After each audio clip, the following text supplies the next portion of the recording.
Within gaming, you can still have like a masterpiece, and it'll still have flaws. For example, in Dark Souls 1, it's kind of a masterpiece, but there's a point where you can kick a character called Patches off a cliff down in a level called Tomb of Giants. And you go through a little bit, and after a while, he'll move all the way up to Firelink Shrine. And technically, at that point, you would be done with that area. But you can go back down, and all of a sudden, he's back down again. And you just look at him, and it's very jarring. So it's not. Sometimes little attention to detail, things like that, will pull you out of a game, but Dark Souls 2 has bigger problems than that. Dark Souls 2 is flawed from the very beginning that you start the game. You boot it up, and you go to a character creator eventually, which is the goofiest, most cartoony, funny. It's almost like a joke character creator. Dark Souls 2 is very underwhelming. I can't say I beat it either, or I've beat Dark Souls 1. I can't tell you how many times. I did get very far in Dark Souls 2, and I tried to play it again later. I've tried to get back into it several times because I wanted to like it, but oh man. Dark Souls 3, it wasn't as good either as the first one. And Dark Souls 3 wasn't as good as Bloodborne. I would say the order of the best Souls games would be Dark Souls 1 first, then Bloodborne. Then it's kind of a toss-up between 3 and 2. And I haven't played Demon's Souls because I never owned the PS3. So that's why I'm a little interested in the remake, but it's something that I could probably live without at this point. But I will play Demon's Souls someday. And I would probably guess, if I had to guess from what I've seen, that Demon's Souls would probably be right there with Bloodborne and Dark Souls 1. With the other two don't have the right tone. Dark Souls 3 has this kind of shiny, weird tone going on with it in Lothric, with weapon arts in a linear world where you go from here to there, here to there, here to there, here to there, and you're done. The bosses are really dull. They're kind of just like all elongated figures, humanoid, with the erratic movesets. So that's Dark Souls 2. Underwhelming sequel. Bioshock 2 was a huge disappointment. And Bioshock Infinite was a huge disappointment. Bioshock 1 is another one of those games that is kind of a masterpiece. And the sequel just couldn't do it. Playing as the Big Daddy was clunky, and it was... First of all, it's a shooter. The combat in Bioshock is better. Yeah, the combat in Dark Souls is better than Dark Souls 2 also, but the combat in Bioshock, the shooting, the crossbow. Here's the weapons that you have in the Bioshock 1, if I recall correctly. You have the pistol, you get the machine gun, the shotgun,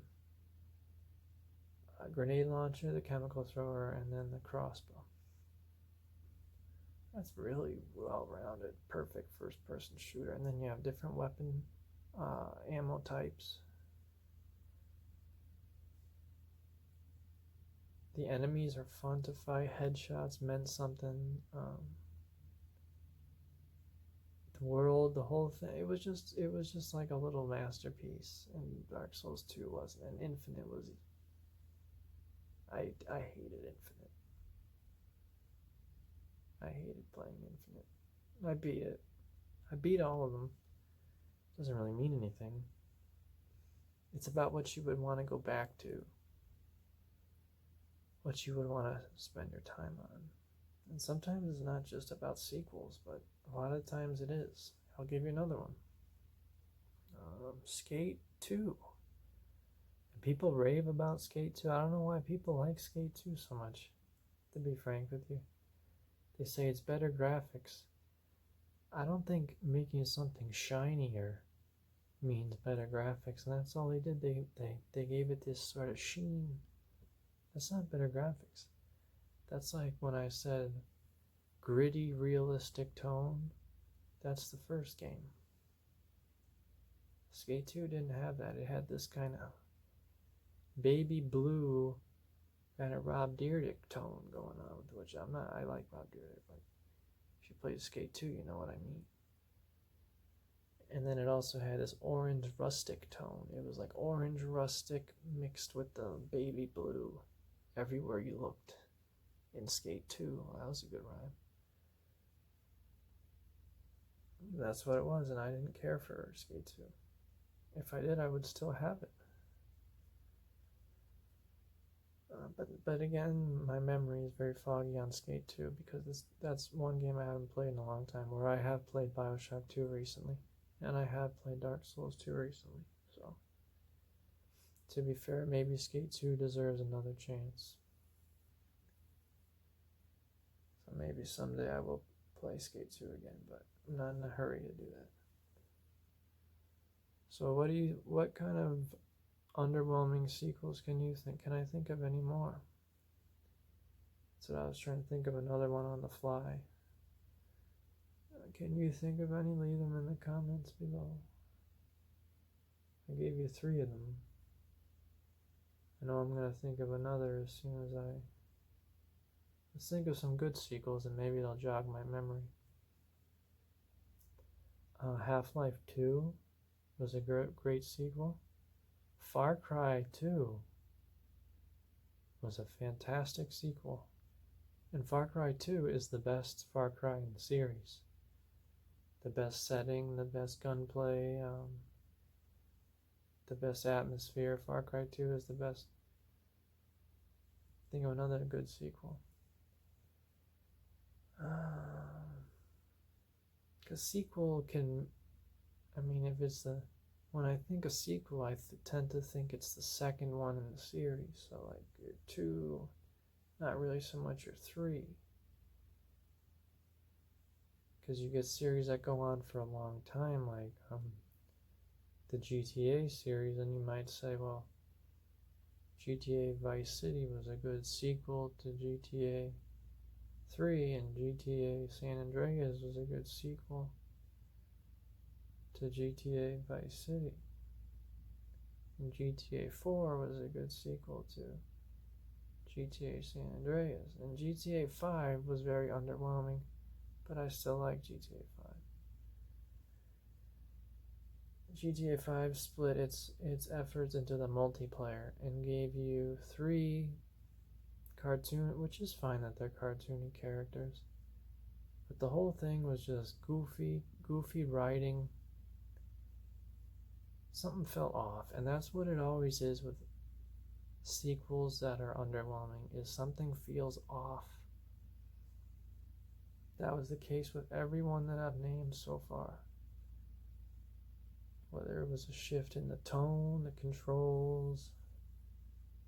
And GTA 5 was a good game. I didn't like the fact that it was all this a big island. Even if it was well designed, that's so gamey that it was one flat island as Los Angeles.